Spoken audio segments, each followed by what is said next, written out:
Assalamualaikum warahmatullahi wabarakatuh.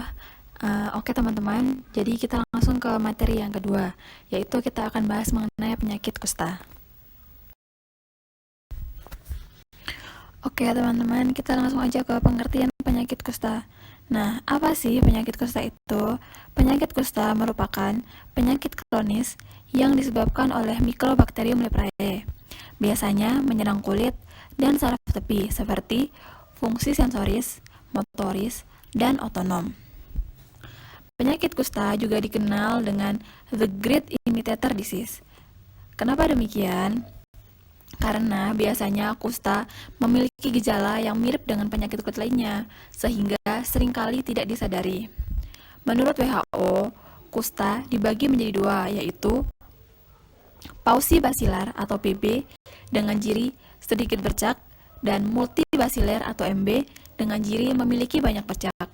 Nah, selain itu, pada multibasilar terdapat lebih banyak bakteri Mycobacterium leprae pada kulit sehingga sangat mudah untuk menular.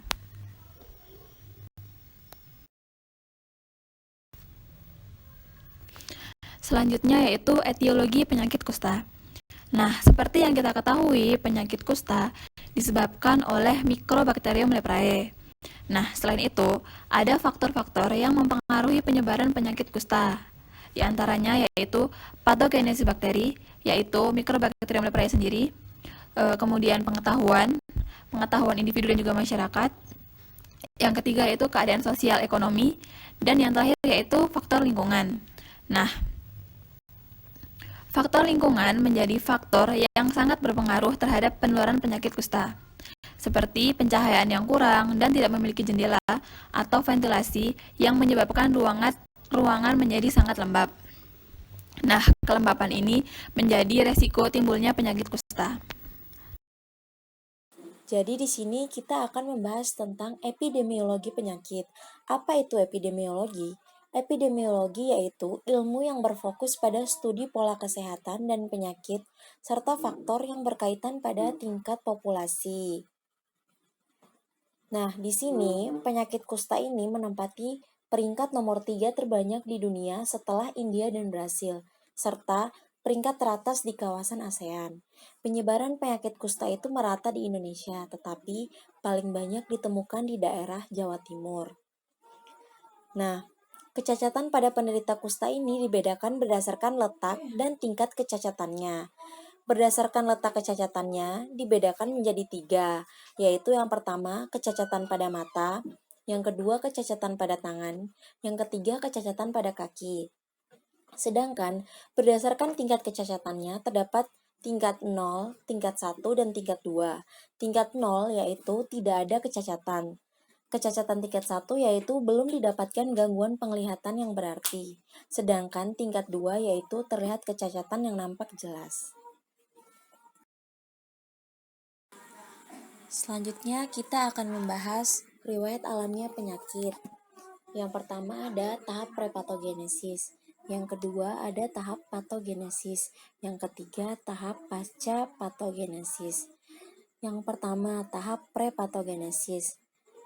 Di sini host dalam keadaan sehat.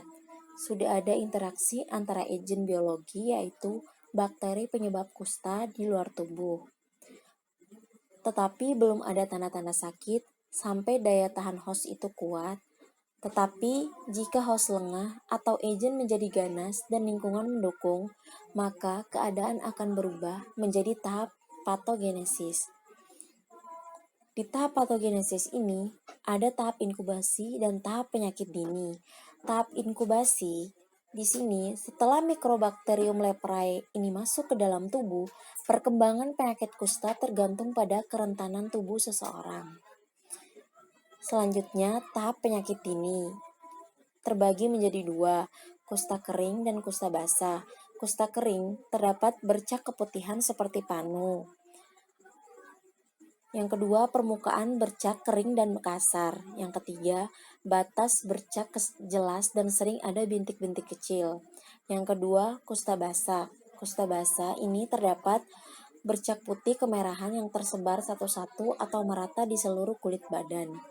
Yang kedua, terjadi penebalan dan pembengkakan pada bercak.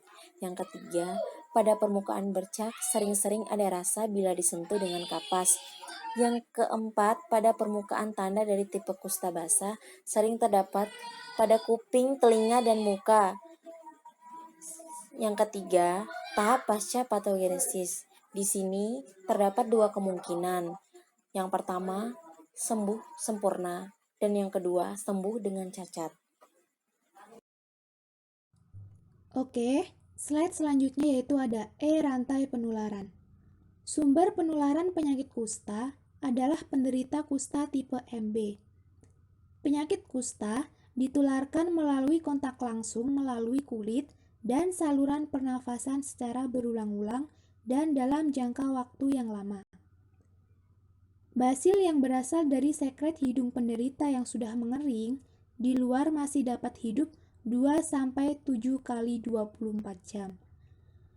Orang yang tinggal serumah dengan penderita tipe multibasiler atau MB, terutama lepromatous yang belum mendapat pengobatan, mempunyai resiko tertular 4-10 kali lebih besar dibandingkan dengan yang tidak tinggal serumah. Sedangkan orang yang tinggal serumah dengan penderita tipe tuberkuloid 2 kali lebih rawan tertular. Penderita kusta usia dewasa lebih banyak daripada penderita usia anak-anak.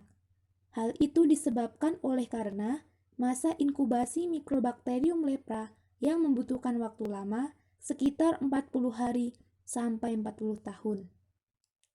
Sehingga gambaran klinis muncul pada usia dewasa. Usia tua dapat meningkatkan resiko tertular kusta yang diakibatkan oleh menurunnya sistem imunitas seluler tubuh.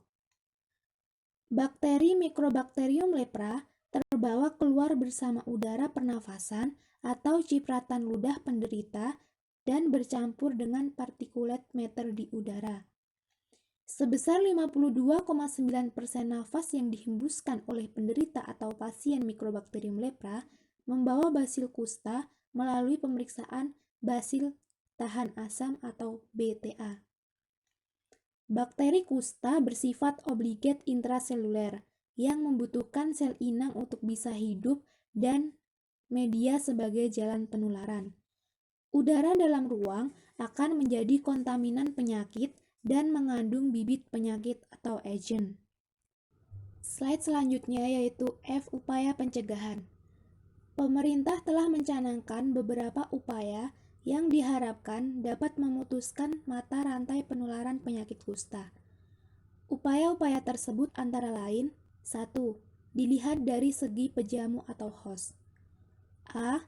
Pendidikan kesehatan dijalankan dengan cara bagaimana masyarakat dapat hidup secara sehat atau higien.